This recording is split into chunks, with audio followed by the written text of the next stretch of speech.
Hello, I'm Michael from Cancer Support Scotland, and we're delighted to be joined today by Sir Kenneth Calman, who founded the charity back in 1980. So we spoke to him to find out more about the work and his thoughts about the charity.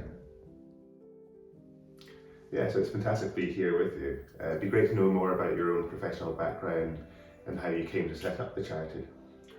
Well, it began in a slightly strange way because I was appointed Professor of Oncology in 1974, quite a long time ago, and I was only 32 at the time. When I started, particularly in relation to patient and patient treatment, what I noticed quite quickly was that patients and their families knew a lot more about cancer than I did, and I needed to learn from that. And on the basis of that, we brought some of them to our house on a couple of occasions just to hear from them and realised that this was important. They had things to contribute. So we began to meet at Gartnail General Hospital, not our home. And that allowed the patients and family to meet the scientists, and the scientists to meet them, and the clinicians and the nurses, etc.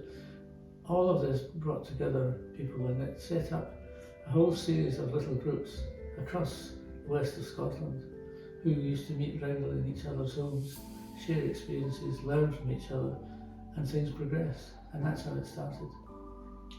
And that sort of model of being patient-focused is a very pioneering approach for its time. What was it about that was important for you, and what do you think that could do? What it helped me do was to understand the problems of cancer in a way which I hadn't understood them properly before. Not about the kind of treatment or the research, but about the people, patients, family, and just what they could cope with and what they could contribute to the whole thing. And it was wonderful to see how they could do that. And to be here in the Calman Centre, how does that feel? It feels amazing, actually, particularly when it's 40 years or so this has been going. It's amazing to see it still here and going well. In this lovely building, the staff who are working very closely as a team, who are changing things and making things better and using new techniques like voice techniques and things like that, which we didn't have. So it's nice to see how things are progressing and developing. Mm-hmm. And then in terms of with the charity, it's now 43 years old. So what would you like to see in the next 40 years?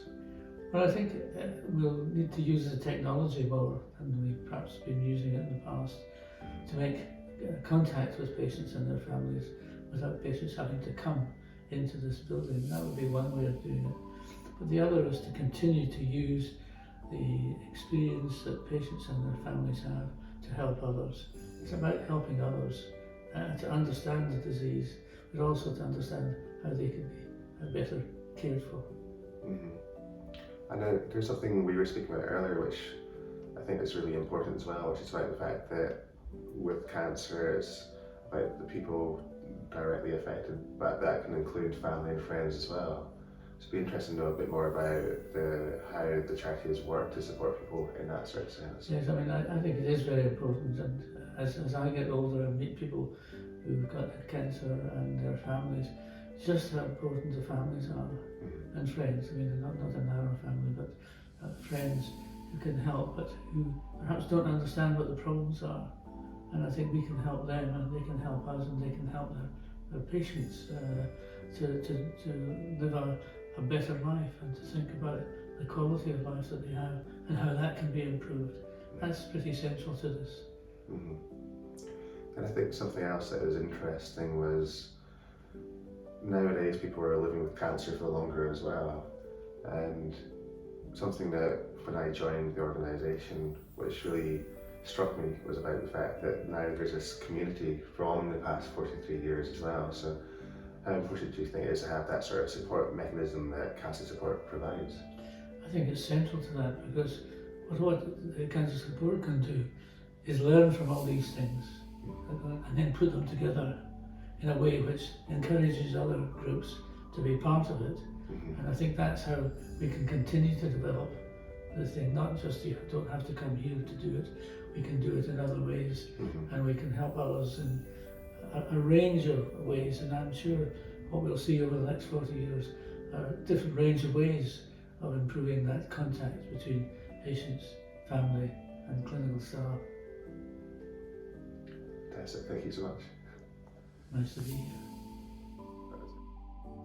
And thanks so much to Sir Kenneth for sharing his story with us. If you want to find out more, his book, Striking the Cupboard, is available to buy. Thank you for watching.